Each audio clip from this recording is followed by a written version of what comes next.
Just Branding. Podcast. Today we have Scott Buschkuhl, who is the creative director at Siegel Gale, a brand strategy, design, and experience firm with its global headquarters located in New York City. Here, Scott develops teams and works hands-on with his clients, who've included folks like New York Times, Victoria's Secret, Wired, and dozens more. He's got a ton of awards on his belt. He's a sought-after lecturer, an esteemed judge for competition juries, and also a professor at the School of Visual Arts in New York City. He's previously worked at Pentagram and also ran his own agency for 12 years. So it's safe to say we're in good hands. Today, we're going to be discussing simplicity in branding, which is S&G's philosophy on brand in general. In fact, they state, "We're the simplicity company" as their tagline. Before we jump into that, welcome to the show, Scotty. Thanks so much. Great to be here, guys. I love having professors on the show. I know. It sounds Makes me feel very intelligent. Sounds great. So, Scotty, we've heard you've got a bit of a backstory in regards to becoming an accidental entrepreneur. And what's that all about? So I went to School of Visual Arts here in New York City. And during my last year at school, I started interning at Pentagram. Eventually, that transitioned to a full-time job. I worked there for a couple of years under Woody Pirtle. And then eventually the writing was on the wall that the partner I was working for was retiring. So I loved my first job. Where do I go next? Eventually, I landed in the world of publishing. I worked at Time Inc., New York Times, McGraw-Hill, Wired, and then eventually just started pulling in more and more freelance work. And then that work grew, led to more work. I started a relationship with a variety of clients, and I ended up with a designer, and then an intern, and then a space. And I ran that studio for 12 years, and we focused on identity and branding for print, physical, and digital environments. And it wasn't planned. It was extremely organic, and it just kind of built on it until eventually I found myself with this small business and ran it for 12 years. And then my feet started to get itchy. So I was thinking, okay, maybe it was midlife crisis moment. Maybe I wasn't satisfied with the work anymore. Maybe it was a little bit of both and more. I started asking myself, like, if the work we were doing was making enough of an impact. And then that started this journey of, well, maybe I should look for a new position. Maybe I should try something. Maybe I can go in-house. Maybe I can work at an agency. And I ended up at Siegel Gale. I've been here since June. Cool. So we're going to get into simplicity and branding. But first, so we know like the lens that we're looking through this on, how do you define brand and branding? And how does simplicity fit into all of this? So I think branding it's all about the emotional response. It's how does a customer, a user, humans at the end of the day interact with a brand, a product, a service, and how can we communicate the value of those things to them in the simplest way possible? It's like finding the actual gem of an idea and then growing from there. So I think finding that gem is the hard part. Simplicity is extremely difficult. I mean, you can imagine writing, you have a letter you want to write to someone, and to drill it down to like 1 to 2 sentences is an extreme challenge. How can you tell that story as briefly as possible? And I think if we can figure out what that gem is and then create a close partnership with the businesses that we're working with, we understand their needs and we understand their customers' needs. And then there's this possibility to create something really beautiful in a brand that resonates in the world that everyone wants to interact with. Amazing. Yeah, it reminds me of that quote. I didn't have time to write a short letter. So they just sent the long one instead. So that ties in simplicity in very well. So how does this get applied to brand strategy and design? So I think, it's this simplicity and approach. So we start off with, we have insights, we have data, and how do we build on that data to visually express it? So we have an opportunity together. I think strategy, design, and experience at Siegel Gale is like a 3-legged stool. We need those 3 things to support the overall idea and to get it out in the world. If we have those 3 things working together well, then we have a creative solution for a brand that can exist and can be successful and can drive meaningful change. So when you say strategy, design, and experience, right? What do you mean by those? Because they're quite broad, simple titles. So what's the meaning behind them? All right. So if we say design, like what does design do at Siegel Gale? We can do identities. We can do brand communications. We could do short films, we could do motion work, we could do campaigns. When I talk about strategy, it's like, what is the overall big idea for the business that's going to drive change in the future for them? And we talk about experiences. Experiences are large, but broadly speaking, it's like, is it some type of digital experience? Is it some type of physical experience? If it's digital, is it as simple as a website? If it's a physical experience, is it somehow the brand experience within a space?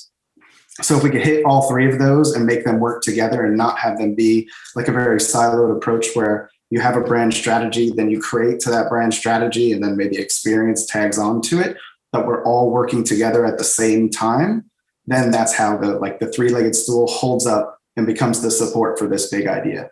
So can we dive a little deeper into, let's say, get some examples out there, so how this could be applied to like a real world project? Like, how would you and your team approach building or finding that gem of an idea, and how would you actually go about building it out with strategy, design, and experience, and making them also cohesive? Like, what's that actually look like? So we have a process at Siegel Gale called Simple Futures, which, simply put, is looking at the future of your business in a really, really simple way. So from a strategic lens, it's looking at what is the future for the business, where it's the least complicated, the least amount of friction, so that I can go out in the real world. We start off with working closely with our communications team, so our voice, and they can write a story or a big narrative, kind of an anthem for what the business can do. And then we drill down from that anthem, and then we start to visually express it.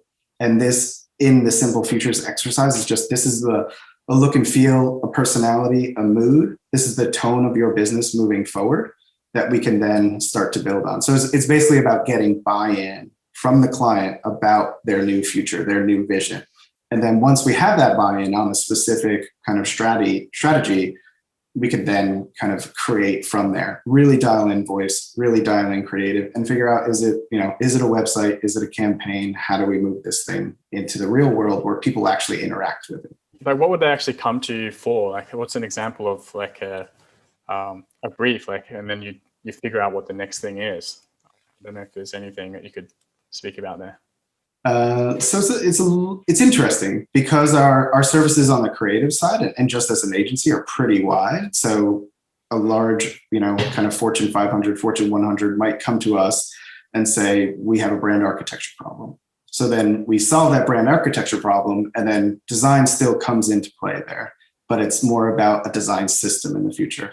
Or they might come and say, we have a naming issue. And then like our naming will join with our brand architecture, which will join with our voice to then build from there. So we have a variety of disciplines that we can offer to clients, and they're not coming for one thing specifically. It's when they come to us, we actually have to decide what that problem is, because they may say, we need a new website. This will drive sales. We get more customers in, like it's all about revenue, done. Maybe that's not the real solve. Maybe they don't need a new website. Maybe that's like the wrong, they're looking for, what is it? It's a solution looking for a problem. We already have, we have other opportunities to help you kind of expand what you need to do to make you successful and differentiate you from your other, from the competitors in the field. 100%. I love what you said there in terms of actually finding the problem and not just coming in and giving them the solution that they are, or the thing that they asked for.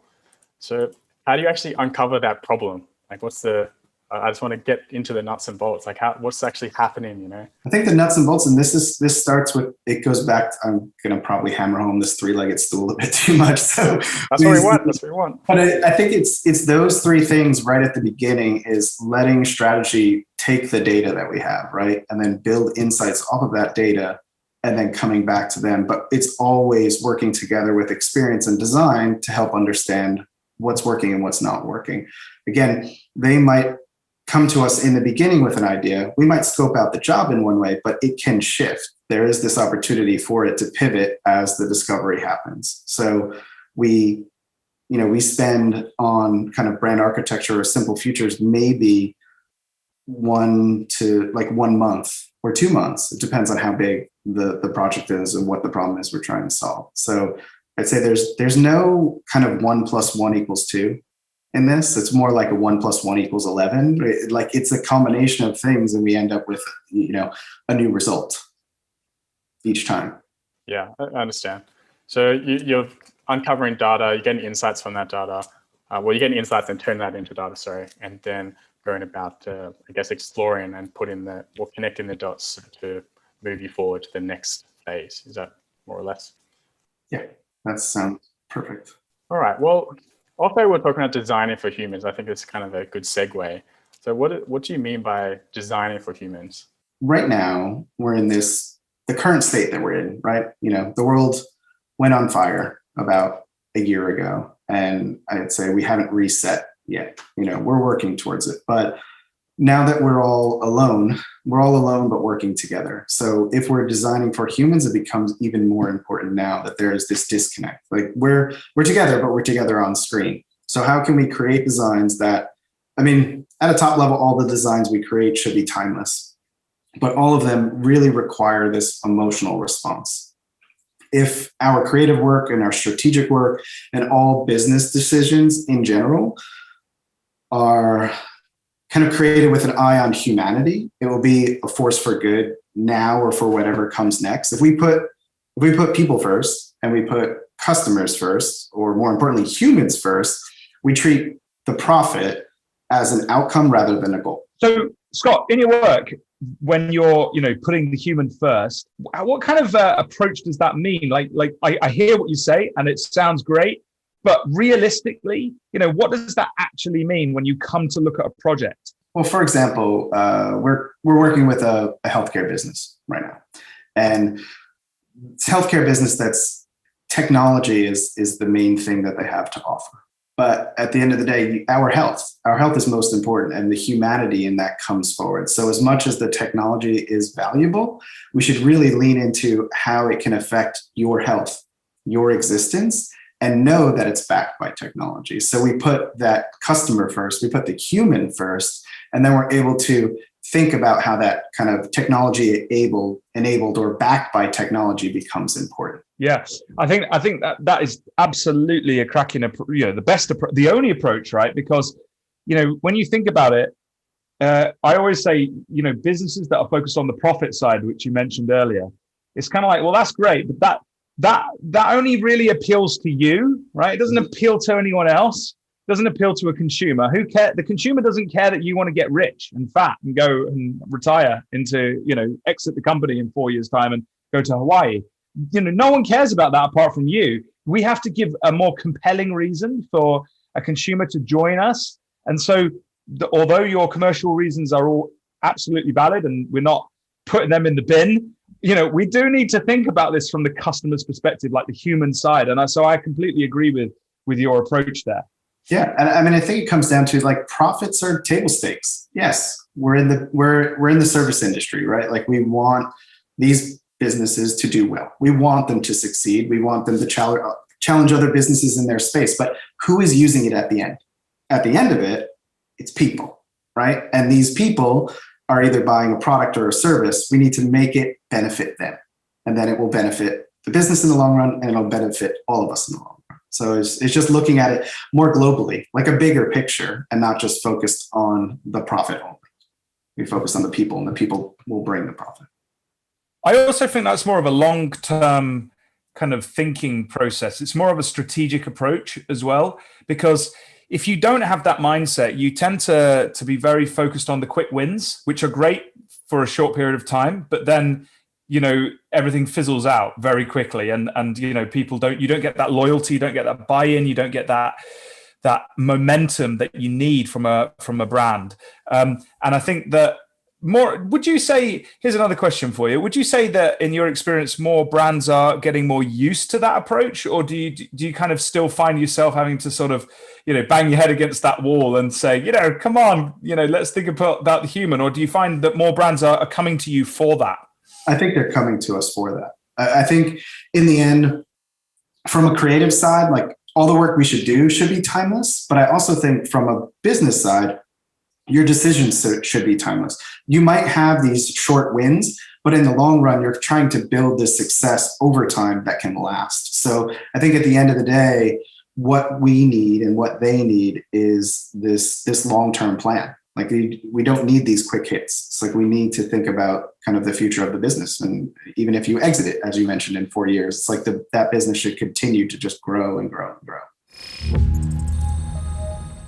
Well, I think we take a little bit of a left turn here, and I think talking about collaboration, I know that's a big part of S&G. Like, how do you actually, I guess, can you run us by how that works in S&G? Like collaboration, like how do you work with like this situation going on, and how does simplicity get applied to, I guess, this teamwork as well?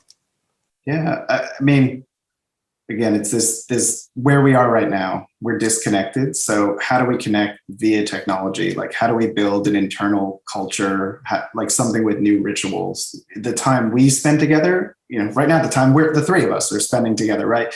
Even though it's virtual, like we have the opportunity for it to lead to more creativity, more inspiration. Then the end result is better work, more opportunities, and we'll feel good about it. So the design group, we meet twice a week and we talk about kind of what inspires you, what you're passionate about, what you're enthusiastic about. We also do work shares and some basic housekeeping, just to have a chat about the business. I mean, it's kind of it's like virtual coffee catch-ups. We're at the water cooler, but we're not at the water cooler. We're on screen. So I think having those get-togethers twice a week brings us all closer together. And I started back in June, and I've met maybe a handful of people in person since I started. And I feel close to almost everyone that I work with because we have this constant FaceTime. And hopefully, even though we have a certain amount of speed to get the work done, there's an opportunity that every time we interact, it's not transactional. Like we have to get through the work, but we can also connect with each other as human beings, learn more about each other. And I think that's a way that we can work together and keep it simple. Every day, depending on the projects that I'm on, I'll meet with my teams in the morning and then again at night, kind of before the day close or in between when we have meetings. And I think this constant being connected on screen and having FaceTime is what brings us closer together. So we work together alone and we do it really, really well.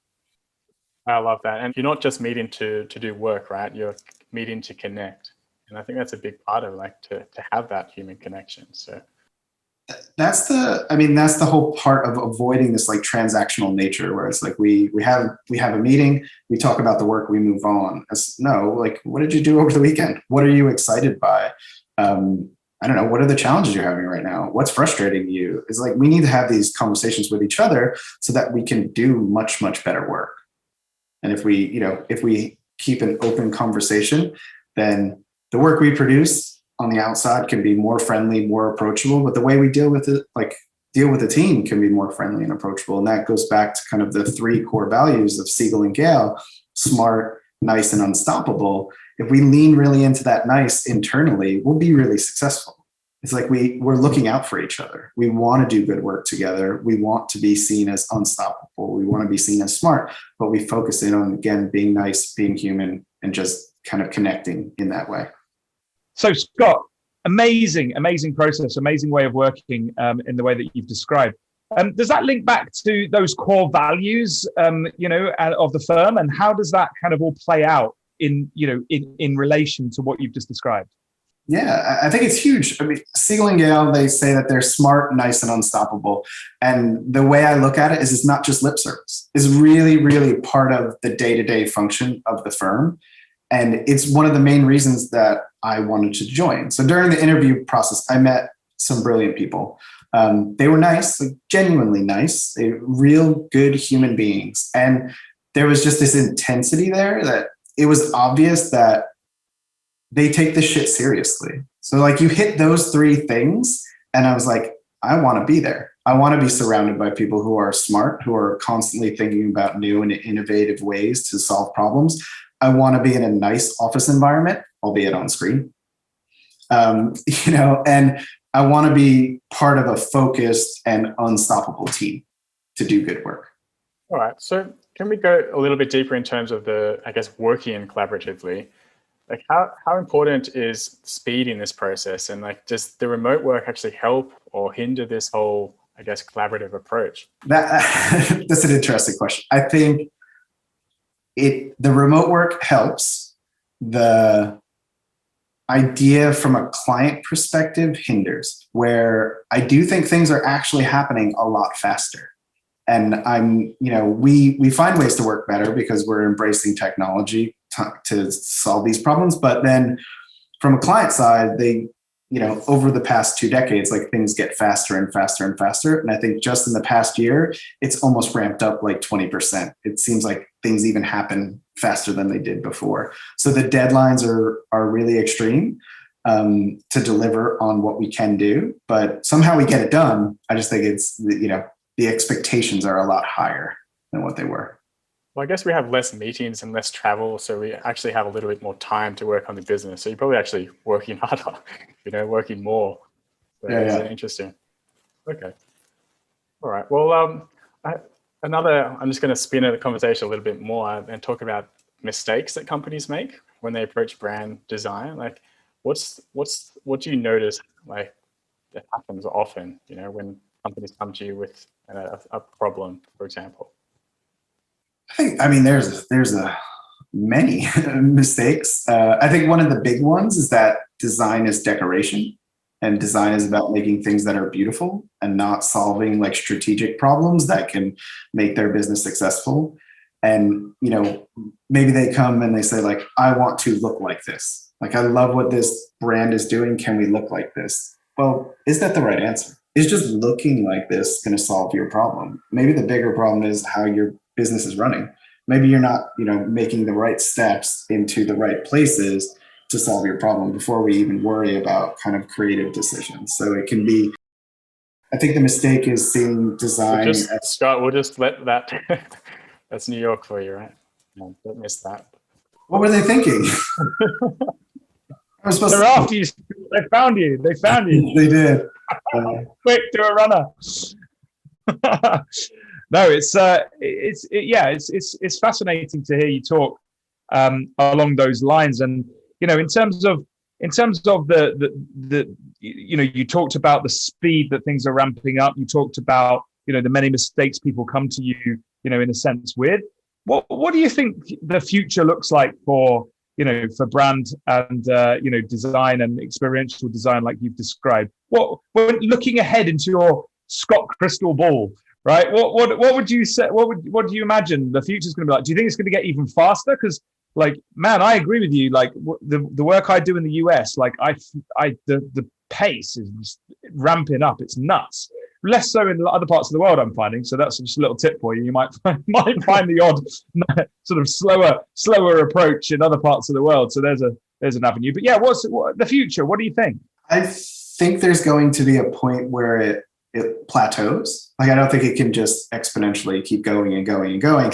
But I do think there's going to be something about just the speed of the simplicity of like transactions, like the future of payments. Maybe, biometrics is going to become really, really huge. And there's going to be a point where, think about what Amazon is doing with their stores where you read with the palm of your hand. So I think there's going to be things like that expand it. But as far as like creative solutions, like traditional design, air quotes, I think there's just going to be a bigger lean on video, on kind of 3D renderings, like things where we basically are living within the machine. I think we're going to see a bit more of that, but I think the big thing is going to be about experiences. That's where things are going to ramp up and change and speed up. Just the way we've been used to doing things. 10 years ago, we probably all purchased with cash. Not a big deal. 5 years ago, cards more important.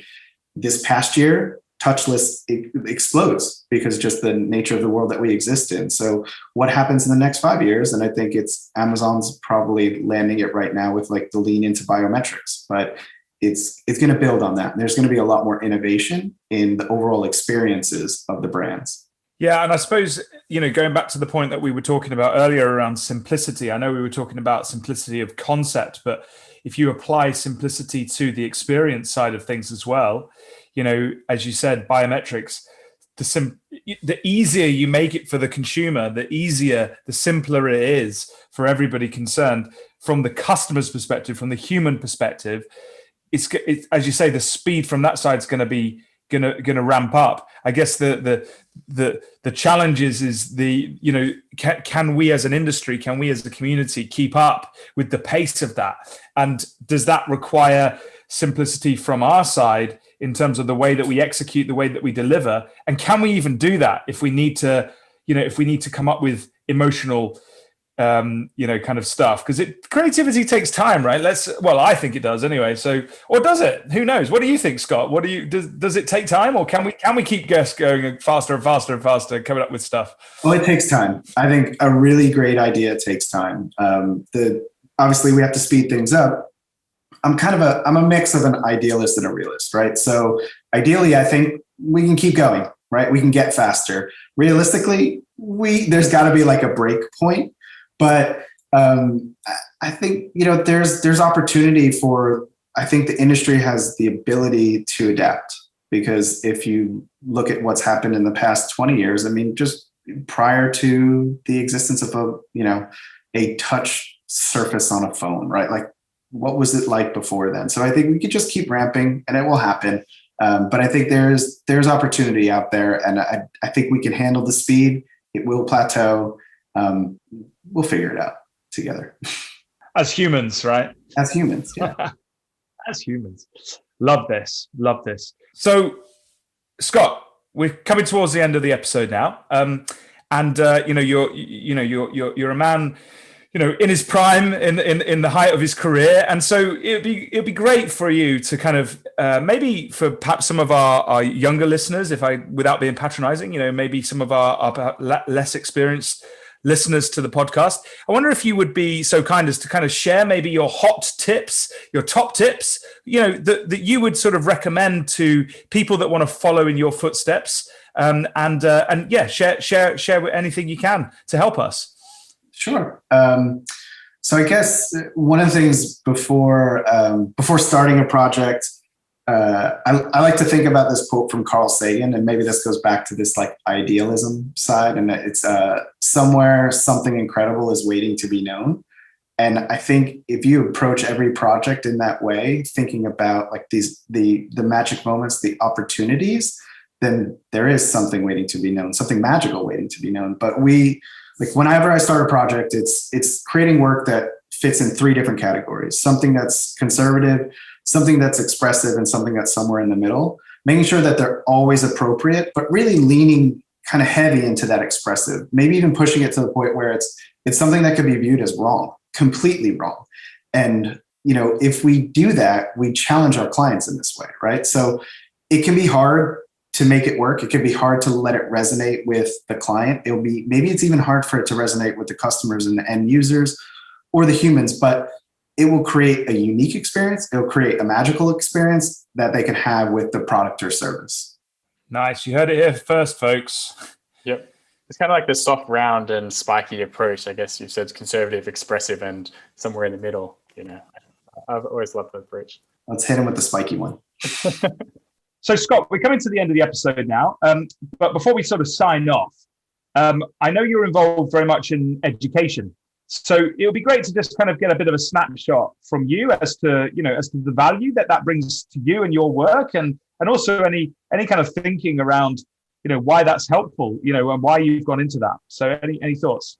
Oh, definitely. So I've been teaching at the School of Visual Arts for about 12 years now. And I'd say that being a teacher there, interacting with the students has transformed my life as a designer. I started off teaching second year design, then eventually third year typography, fourth year portfolio. And it's really an influence on the work that I do every day at the agency.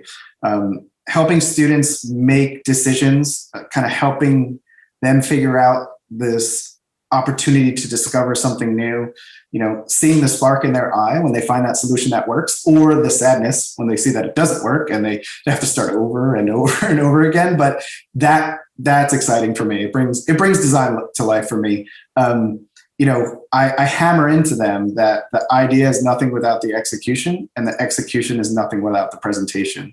I take that same mindset, the combination of, creative director and an educator, and then bring that to working with my clients every day. There's this sense of educating them, but also them educating me. It's like being the forever student, which is really, really exciting for me. And it just makes, it makes design really, really exciting. Yeah. You mentioned presentation there. We haven't actually really talked about that. We talked about the soft, hard, spiky approach before. how do you actually apply that to a presentation? I think that would be interesting to discuss. Yeah. So with the presentations, we are the simplicity company, but our presentations can be rather long. And I think because sometimes it's hard to tell that story in a succinct way with a few visuals, few moments for voice, and we might be delivering, say, 3 to 5 big ideas. And if we deliver 3 to 5 big ideas across a variety of touch points, the deck can extend out, but still we do it in a really, really quick way so that it doesn't burden you. You can get right to the point, you can digest it quickly. And now that we do all our presentations on screen, right? Like you're not in a room with anyone anymore. So I think you even have to be quicker with the message. So if it's left, this deck is left in an email that someone will review at a later date because they weren't able to attend the meeting because they had to pick up their kid from school, is like they can still digest this information really, really quickly. So I think, being as succinct as possible in our presentations is extremely important, and polished. So if we keep the work polished at a high level of fidelity with a great idea in a really smooth and simple way to digest it, you can see it quicker. I love that. It totally wraps up to this whole simplicity in branding. Like the idea should sell itself with a very well executed presentation as well. If you can do that without someone talking over it, and so that you can see it in an email, that's like the caliber of work that you should be aiming for, right? So I think that's an amazing way to end. So thank you, Scott. Do you want to let our viewers know where they can connect with you? Yeah, you could find me on LinkedIn. Just search my name in the window. It's a little bit difficult to spell. It's kind of like almost looks like a mix of hieroglyphics. Too many letters in there. But find me on LinkedIn. All right, Scott Buschkuhl. Yeah, it was a pleasure. Thank you for sharing your wisdom, and yeah, we'll leave it here. So thank you so much, mate. Thanks so much. There's more of us. Take care, guys.